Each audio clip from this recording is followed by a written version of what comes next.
and release billions of sexual cells which will reproduce when they happen to meet. On the sides of the shell-studded battleships, the fertilized eggs grow, become larvae, and mingle with the mass of plankton. There the predators await and swallow them in vast quantities.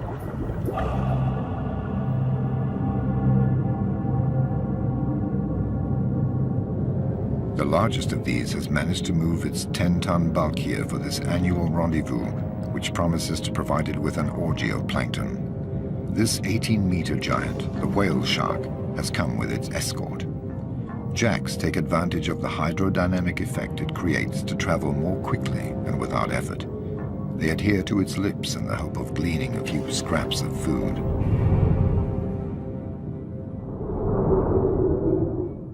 Remoras stick to the whale shark's tail with their suckers. They too are waiting for a few leftovers.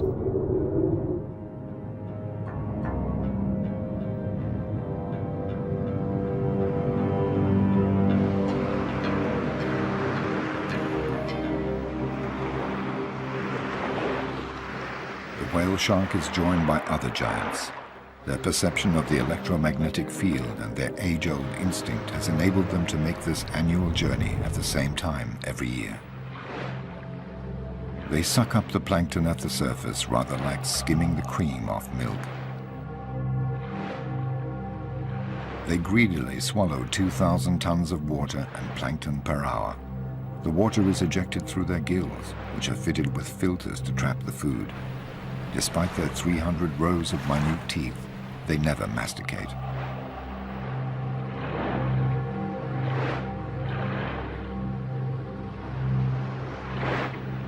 Their horizontal swimming enables them to feed continuously while clearing their filters of the excessive plankton.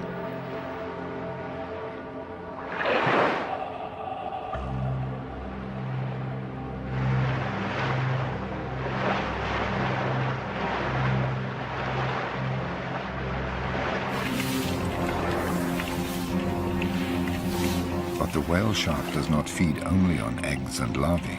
It also sucks up anything that's small and has fins. Dozens of anchovy, too busy to get out of the way, are gobbled up in a single movement of the lips.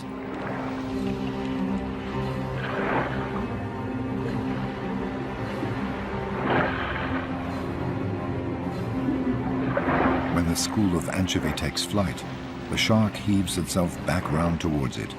The anchovy then seek to protect themselves by twirling around its body.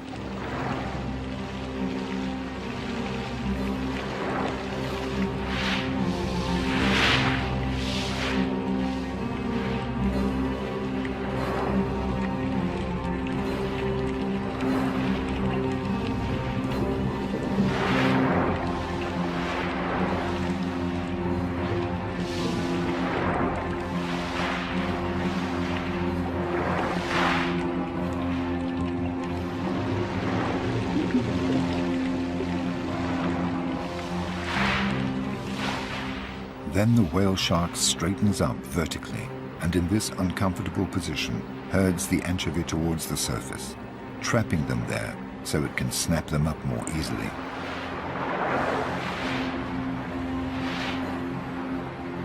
You are never alone in the ocean. Inquisitive sea lions come to see this great beast which is feeding on anchovy in their own hunting ground. It has left them without anchovy and is calmly gliding away. The sea lions have noticed more interesting prey, a school of steel pompanos, also attracted by the plankton. Faced with the predator, the steel pompanos regroup into battalions and close their squad's ranks. Like an army of immortals, lost in the mass, they seem invulnerable. The sea lion has a problem, focusing on a single pompano. In response to their zigzagging maneuvers, it counters by dividing up their battalion. Finally, it notices the fish that is having trouble keeping up with the rest. It isolates it and will not let go.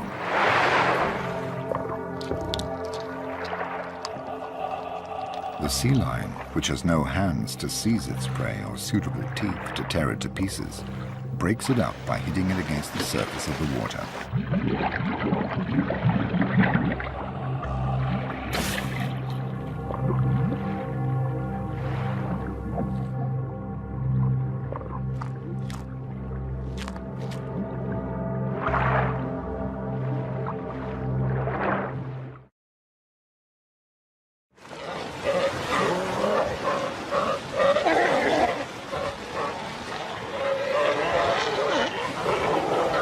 sea lion is a mammal and likes to play for the sake of playing, often to the detriment of its prey.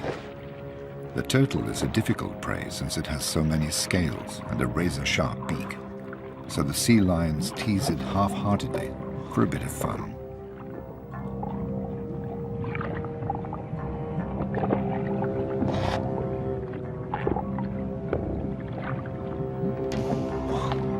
The reptile gets off lightly for the time being.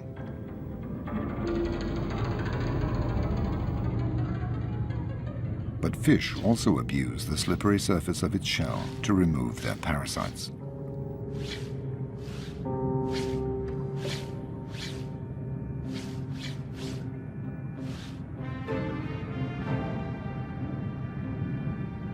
The turtle basically lives on what the reefs offer it, coral.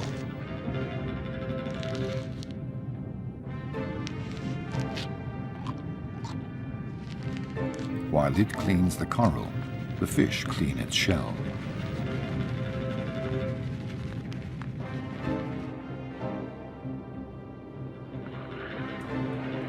The turtle has found its favorite meal, the sea cucumber, a mollusk. The animal tightens into a ball to avoid being bitten and is swept along by the current towards the rocks where it tries to hide.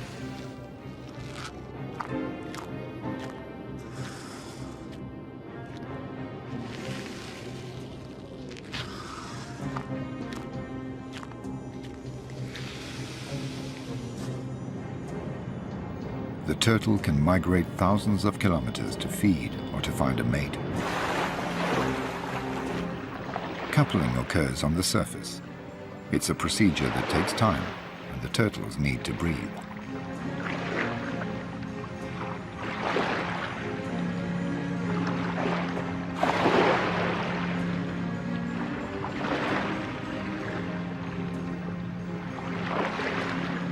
In the tossing waves, the male clings on with its rear flippers, while the female wears itself out trying to recover its breath.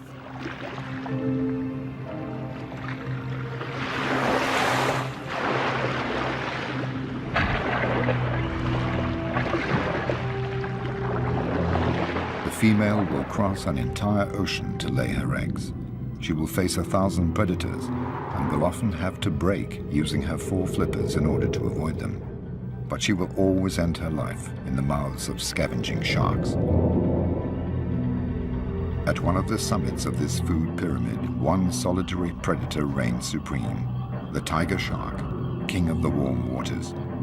Always on the lookout for food, the 6-meter-long predator glides along in coastal waters near oceanic islands. If it fails to find any live prey, this fin dustbin contents itself with picking clean the dead bodies lying among the reefs. The tiger shark, a veritable hyena of the seas, is a great eater, but none too fussy about what it eats. It does not discriminate, and happily bites into everything. Large and small fish, manta ray, turtle, marine birds, sea lion, but also tin cans, boots, and even compromising papers belonging to one of Napoleon's spies. Anything that arouses its sensory receptors will provoke an attack.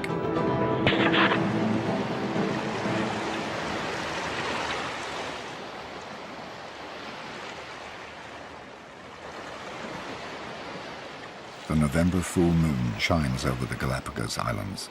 Darwin's Island is the gateway to the infinite expanse of the Pacific. 10,000 kilometers of blue, of marine currents, storms, and deadly traps. Every year, during the full moon of November and December, numerous species of fish come together and initiate their love ritual, which ends in sexual debauchery. Male jacks, attracted by the smell of the pheromones released by the females, set about pursuing them, all against one. The males give up their pursuit as soon as the female has laid her eggs, and they have had the chance to fertilize them. Billions of oocytes turn the sea cloudy and attract another giant predator, the manta ray. This cousin of the shark, supported on wings spanning 6 meters, swims through kilometers of schools of pelagic fish busy reproducing.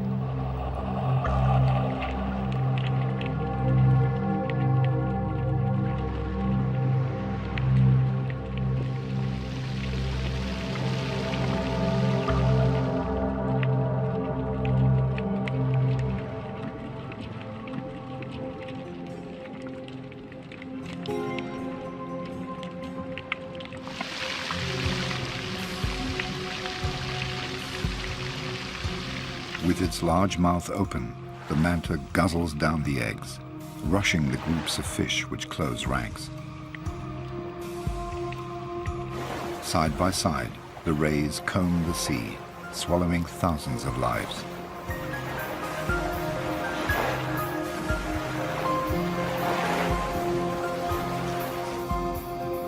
On both sides of its mouth, the manta unrolls the cephalic lobes, which it uses as a spoon to gulp down the plankton.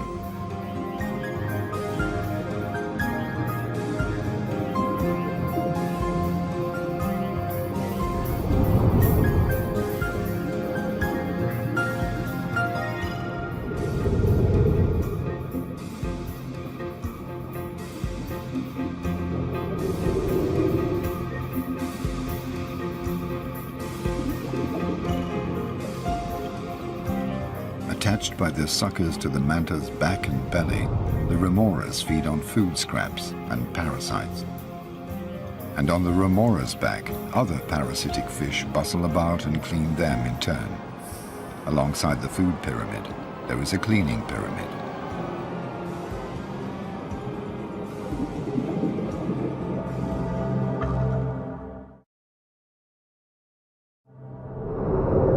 In the undersea world, no creature has hands to clean or scratch itself. So prey and predator spend a lot of time rendering such services to each other. Its meal over, the manta ray has just come to rest over a reef, always the same one, and offers its gaping mouth to the scavenging wrasse, which thoroughly rid it of its parasites.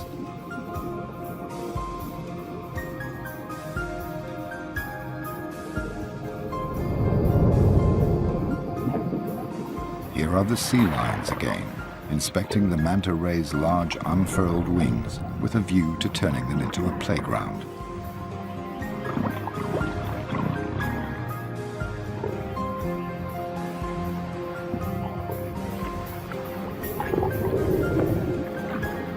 This ballet between mammal and shark has a different meaning for each. Only the sea lion is sufficiently developed to have a sense of play. It's having fun, while the manta is putting up with its antics. The sea lion discovers a new game, surfing.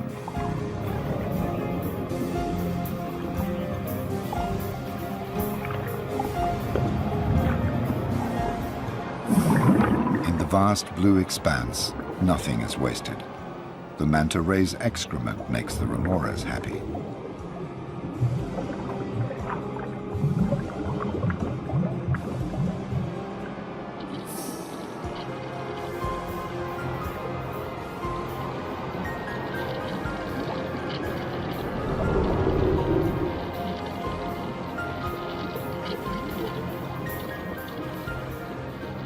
In the sea, everything is recyclable and recycled. The manta ray's scraps are patiently absorbed by the mollusk.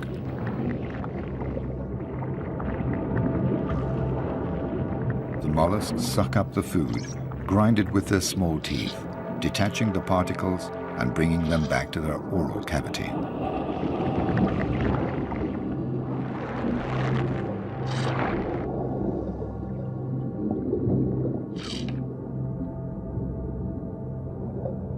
All living organisms shut away among the coral, capture, catch, trap and feed on minute particles.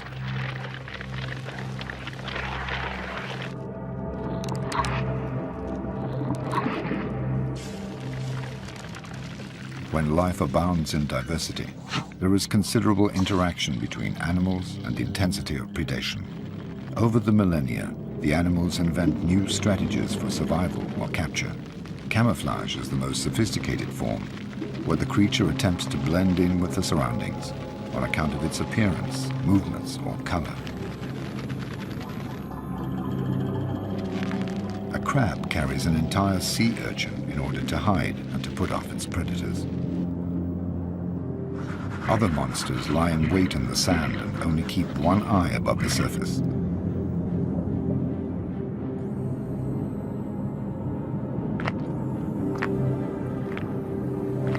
The king of camouflage is undoubtedly the octopus. It can change color at any time by simple contraction and relaxation of its pigmented cells, the chromatophores. It confuses its enemy and allows it to swoop down on its prey. Its meter-long tentacles crush the large crab in a few minutes, and then its sharp beak tears it apart.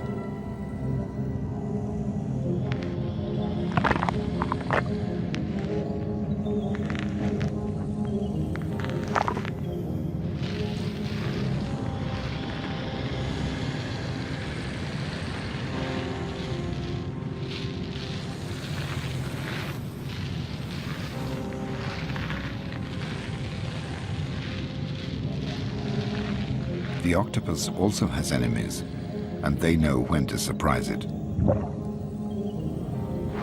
Today, this female octopus is building her nest to lay her eggs. As she has no bones, she can adopt any form and can slither into the smallest of holes. There she protects herself from predators by blocking up the hole with stones. Here she lays between 100,000 and 400,000 eggs and hangs them for 2 months in cocoons no larger than grains of rice. She carefully ventilates them by fanning a current of water around them until they hatch. While she's taking care of her future offspring, she stops feeding for 2 months and will therefore die as soon as they are born. But after 30 days, the water has suddenly got colder. This will delay the hatching of the eggs. The female is weakening fast.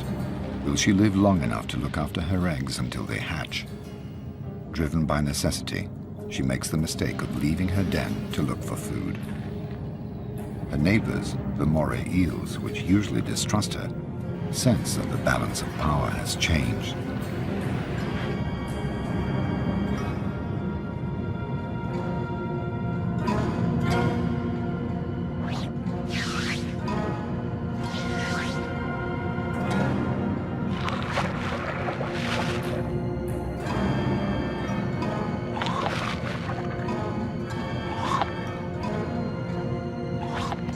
The octopus's ink does not succeed in dissuading its predators.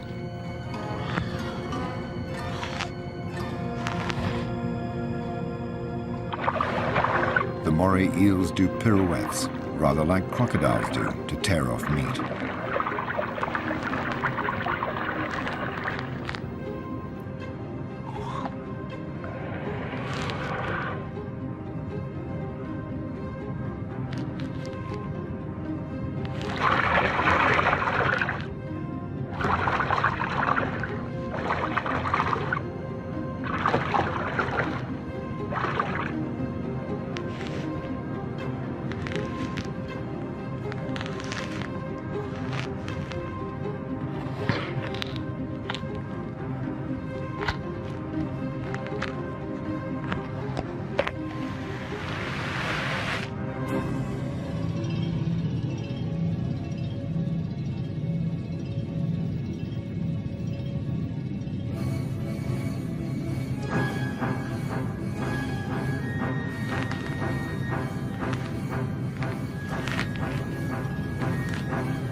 The final struggles of a mother who wanted another month of life to ensure the survival of her babies.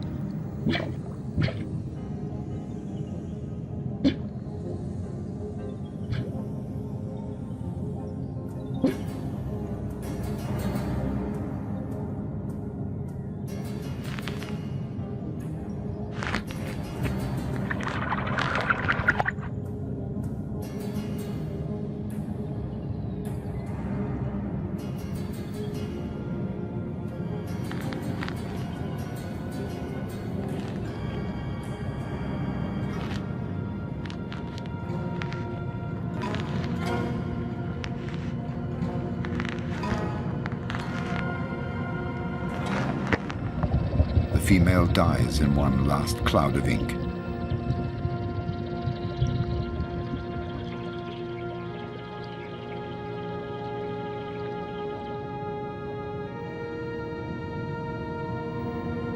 Her death means the death of all her eggs, which will dry out for lack of care.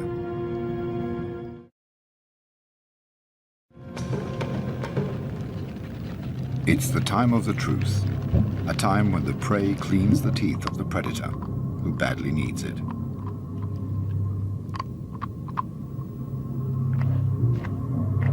All forms of life happily participate in this symbiotic relationship. No nook or cranny is spared, even the most risky.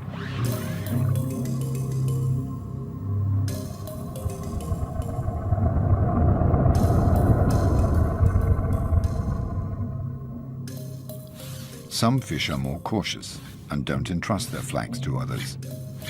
They rid themselves of their parasites using a stone until it becomes too smooth. Or they use the coarse skin of the coral shark for their grooming.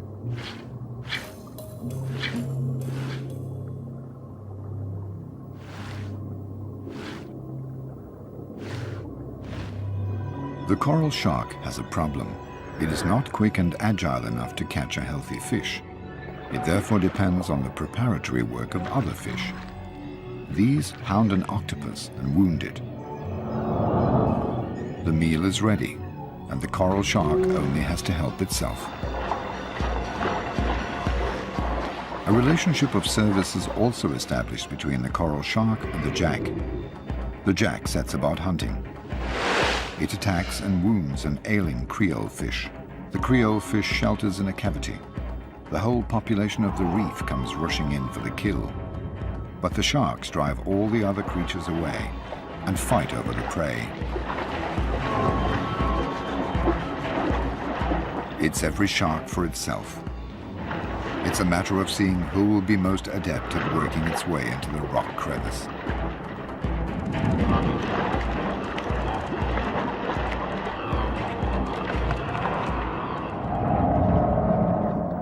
And then it's siesta time, some lying on top of others like lions, but minus the affection. Leopard rays hunt under the very eyes of their predators, but they have nothing to fear from the hammerhead sharks as long as they're not diseased or wounded. They scan the floor with their nose, which is designed to detect crabs, shells, and mollusks. They dig to unearth them and take in sand at the same time.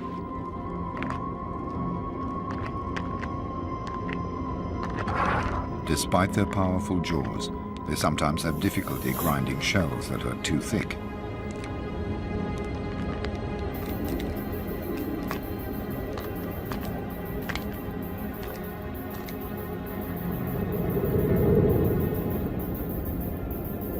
And soon the schools of leopard rays will cover the sea, like so many stars carpeting the sky.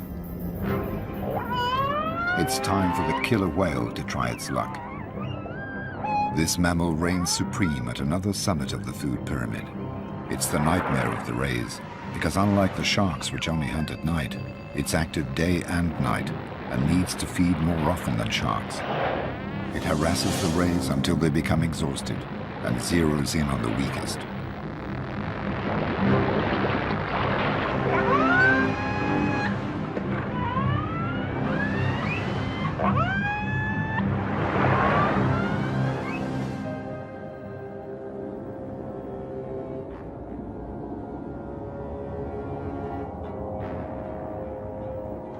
In the deep, night quickly takes hold.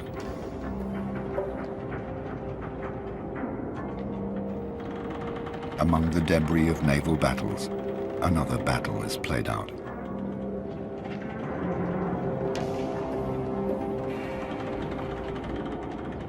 Oocytes, plankton and worms in all shapes and forms bustle about, grow and transform. Schools of young sardines begin to come together, gradually forming enormous shoals. An army of cuttlefish moves into line and maneuvers to surprise them.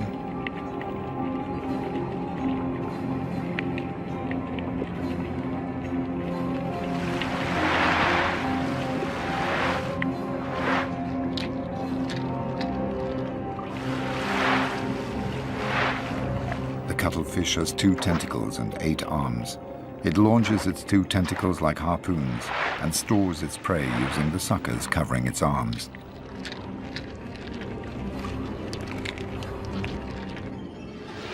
Sharks are also present. At night, the sea belongs to them. They're on the prowl to satisfy their appetite. All their prey know it, and they all lie low.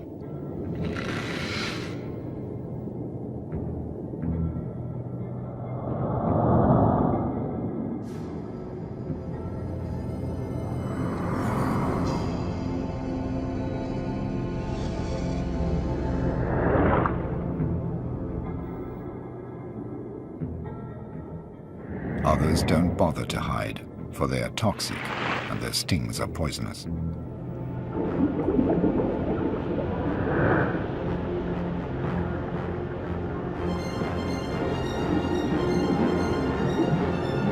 The sharks spread fear, track down hiding places, and hound those fish that panic.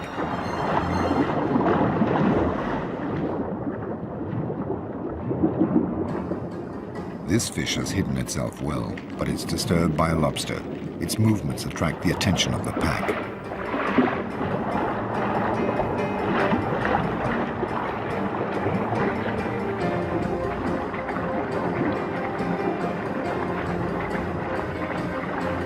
The red fish ends up being caught. A parrotfish looks for a refuge. Will a mere crevice be enough to protect it from the relentless sharks?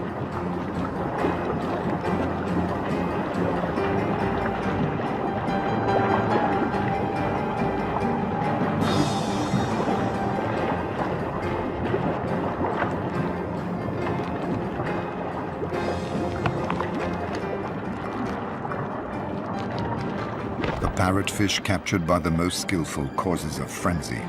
The sharks lose all their inhibitions and turn on each other.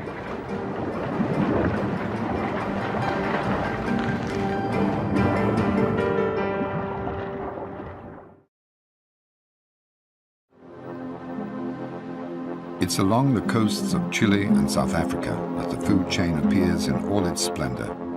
Cold currents trapped between the coasts and the continental shelf travel northwards where they mix with the warm waters. This cold current is rich in plankton and attracts schools of pelagic fish, such as sardines, which use it as their staple diet.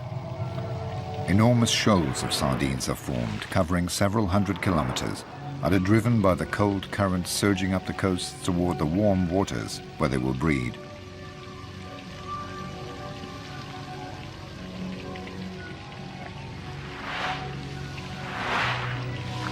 But they haven't got there yet. Their journey will turn into a genuine obstacle course. All the sea's predators will be converging on them, starting with the schools of jacks, whose equivalent on dry land are packs of wild dogs.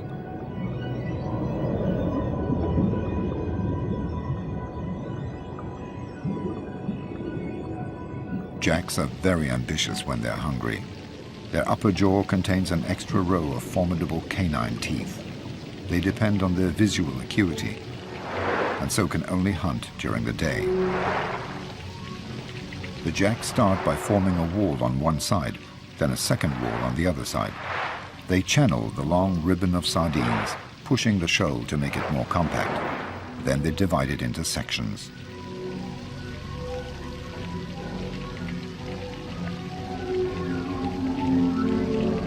The sardines close ranks, squeezing up against each other. Finally, the jacks isolate a group, pursue it, and drive it towards the surface. Then they proceed to attack. The first of the many feeding frenzies that the sardines will suffer is beginning.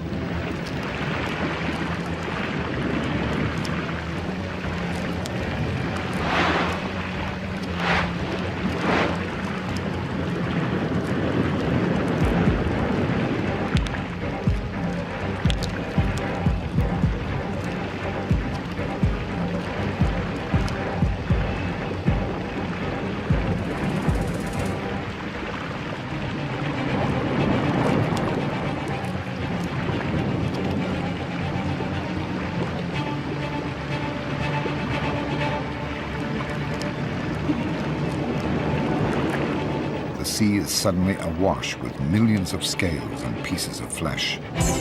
These attract manta rays, which devour the particles.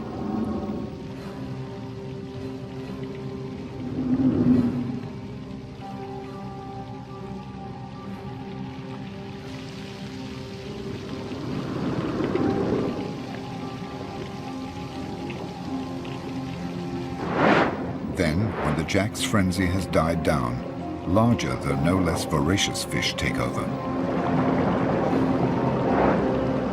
The wounded or dead sardines fall through the water at a breathtaking speed, but will not have time to reach the ocean bed.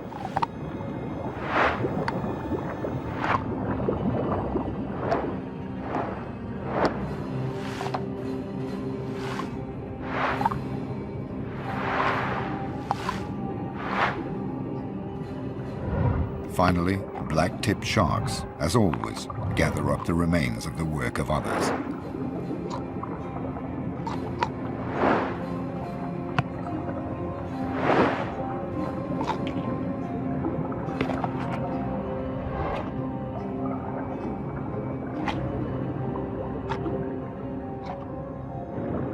When the sardines have all been devoured, the jacks regroup. They feel heavier, they digest, and it's their turn to be vulnerable as they close ranks again. They have sensed the threat of their predator, the bottlenose dolphin.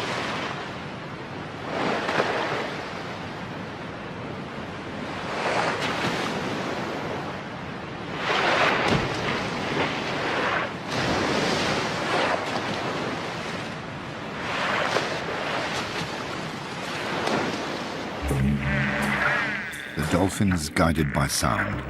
It sends sound signals which hit the fish and bounce back to its lower jaw in the form of images. Once it has seen a jack that is weaker than the others, it doesn't let it go. The jacks have no other defense but to scatter.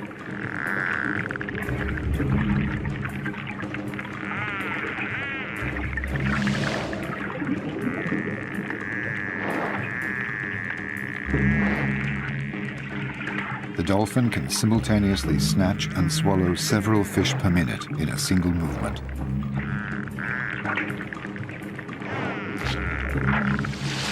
After 6 minutes, the bottlenose dolphin has to return to the surface to breathe. The enormous school of sardines continues its progress northwards. All the sardines are the same size and the same age. The ones at the front are better fed and can get oxygen more effectively, but they tire quickly and they're in the front line, and so more likely to be eaten by predators. And these predators, common dolphins, have come from far away, attracted by the high-frequency sounds emitted by the school of sardines. Dolphins have a very keen sense of hearing when they're hungry. Some 10,000 of them cross the dark and cold waters to pounce on 1 billion sardines.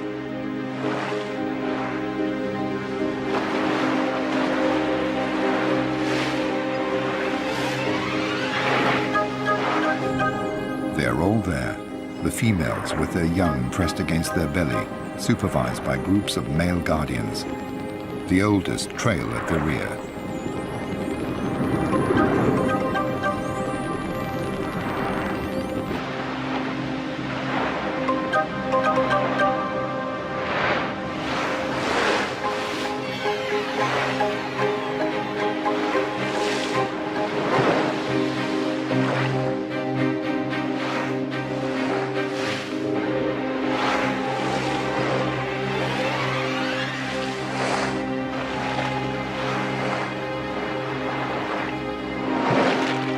They all have a voracious appetite.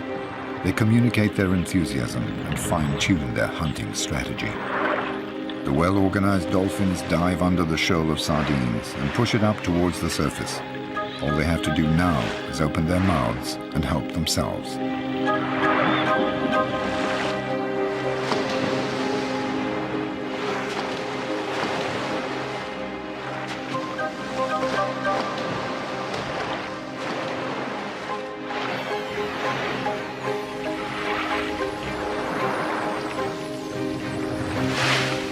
The sardines, for their part, have a common defense strategy. Pirouette in complicated figures to disconcert the attackers and ensure that they always have another sardine at their side. Sharks have a keen sense of smell when they're hungry.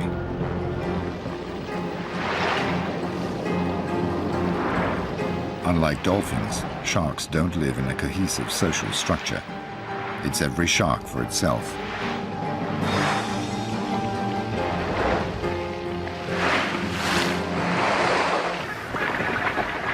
A fourth species of predator has noticed the shoal. Colonies of gannets cover 200 kilometers a day to go and fish. The gannet has very keen eyesight when it's hungry. From above, it sees the school of sardines that has been pushed up near the surface by the dolphins, and which is now increasingly compact. The gannet floats like a buoy, so it has to dive at 100 kilometers an hour in order to pierce the surface of the water. At the last moment, it folds back its wings to avoid smashing them, thus creating a hydrodynamic form.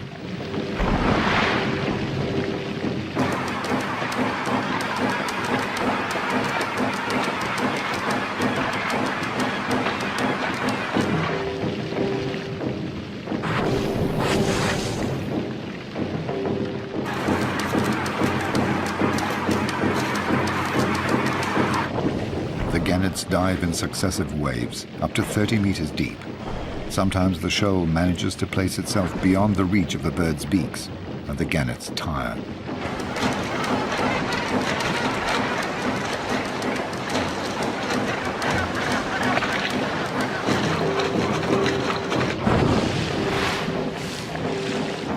Predators arrive from all over, common dolphins guided by their sense of hearing, gannets by their eyesight, and sharks by their sense of smell. An informal alliance of predators formed for a feeding frenzy.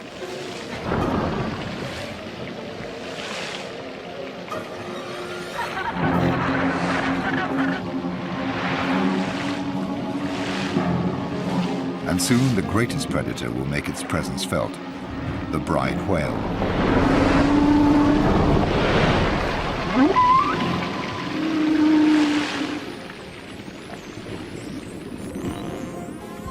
The party is over for today, and the common dolphins return to their polar waters. They express their contentment, sharing their excitement, and regaling their young with lengthy tales of the hunting adventure. For the young are there too. They have not taken part in the hunt, but they have observed it, hidden beneath the belly of the adult females. The females took it in turns to dissuade the sharks from coming near until they had all eaten their fill. The school of sardines, despite its losses, continues northwards and approaches the coast. It passes alongside a cliff where a sixth predator perches. The frigate bird, with its 2-meter wingspan. The king of the gliders is also king of the cowards. Unlike the gannet, the frigate bird does not secrete enough oil to protect its wings, so if its wings become wet, it sinks. It has therefore adapted its hunting method to its handicap.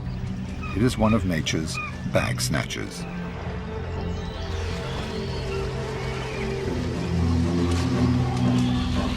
Under the water, the sharks jam an isolated school of sardines up against the surface to finish it off.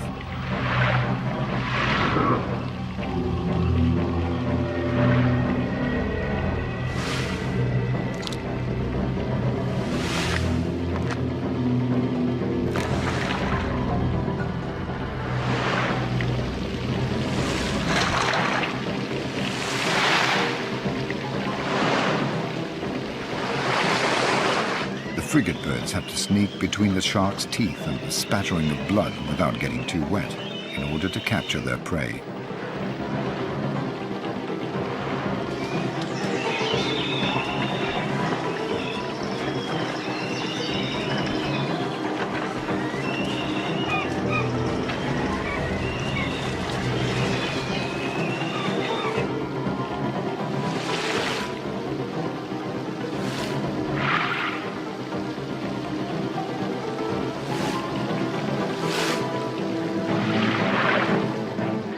When one of the frigate birds captures a sardine, all the others hurl themselves onto it to get their share. Finally, what remains of the school of sardines arrives in the warm waters of the north to breed there. For many of the older sardines that have already made the journey often, this will be the last one, because the food chain is dominated by one supreme, invisible predator, Homo sapiens.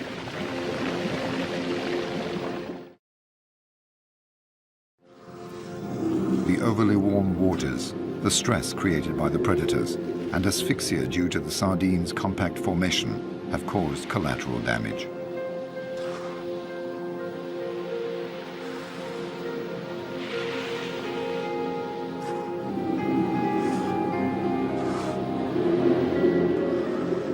Carried along by the current, they will not go far because refuse collectors are following their tracks.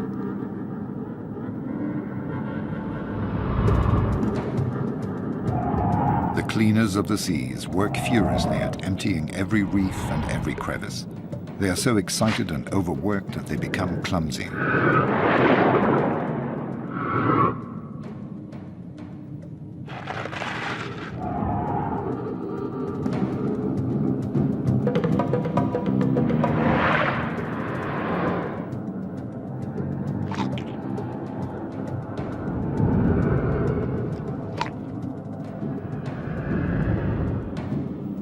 Everything is cleaned. Thanks to the sharks, the sea will always be clean. This one-month frenzy comes to an end when the ferocious predator turns into a docile patient, imploring a wrasse to clean its teeth.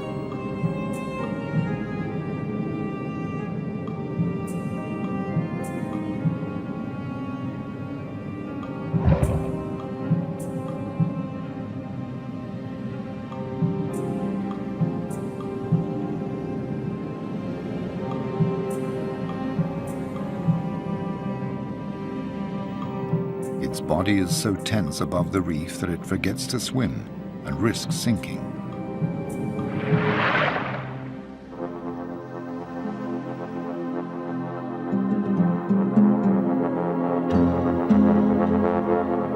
The southernmost tip of Africa, at the Cape of Good Hope, where the warm waters of the Indian Ocean meet the cold waters of the Atlantic, is where we find the largest of the predators, the great white shark.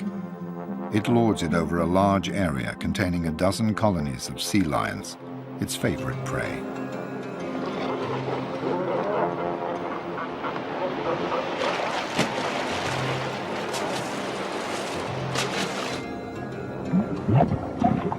The sea lions frolic about in the kelp, which they take the opportunity to gulp down in order to fill up with vitamins. In a radius of a few meters around the island, they feel safe thanks to the shallow water. Among the panic-stricken sardines, they're enjoying themselves, playing with the cormorants.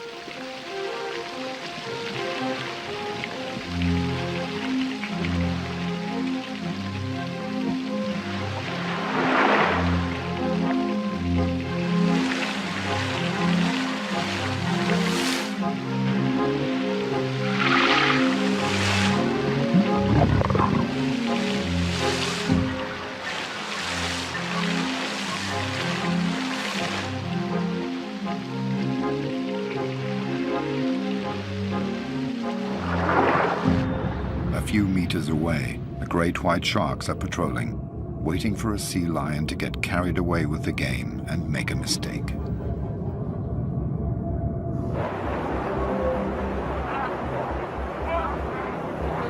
Some 20 great whites are laying siege to these 2,000 sea lions on the little island.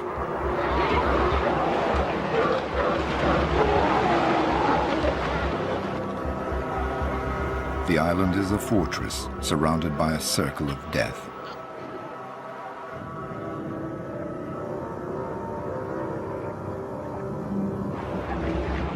The 6-meter-long great whites glide close by the island, but don't dare penetrate the kelp which surrounds it, out of fear of getting stuck there among the rocks on account of their size. This predator and its prey have swum face to face for thousands of years.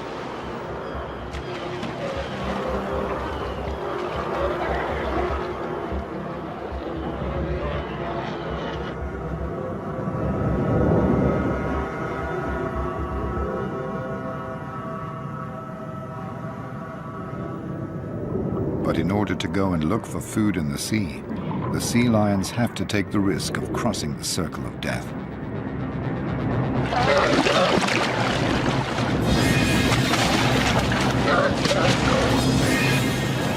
The sea lion is knocked about, but as happens every so often, it manages to escape thanks to its agility.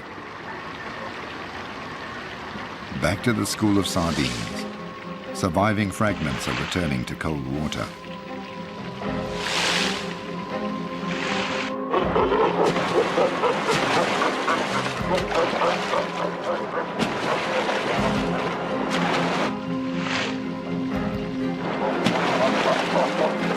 Bronze sharks, natural predators of the sea lions, join them but don't pay them any attention. But the sea lions make sure they keep behind the sharks, even nibbling at their tails by way of teasing. Now they have to cross the circle of death again to get back to their island. It's evening, the time when birds migrate and the great white shark is at its most active.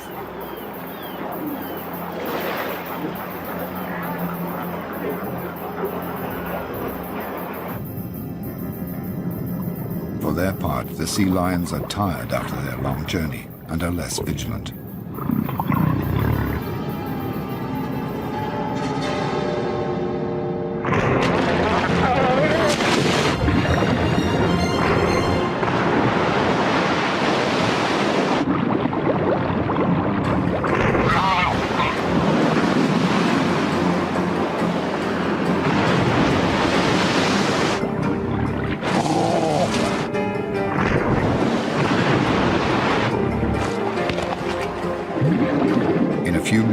The sea has turned blood red, and the great white sharks, the summit of the food pyramid, have killed the weakest, the most absent-minded, and the most hesitant.